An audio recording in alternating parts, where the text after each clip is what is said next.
వివిధ సంక్షేమ పథకాల గురించి చాలా చక్కటి పాటల ద్వారా అవగాహన కల్పించడం కోసం మన మహబూబాబాద్ జిల్లా కలెక్టర్ గారు డిపిఆర్ఓ గారి ఆదేశానుసారం మన గ్రామానికి రావడం జరిగింది కాబట్టి ఒక చక్కటి గీతాన్ని మేము ముందు తీసుకొస్తున్నాం.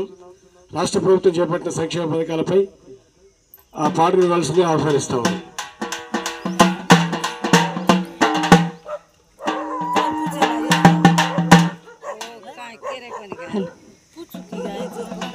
సంక్షేమ పథకాలు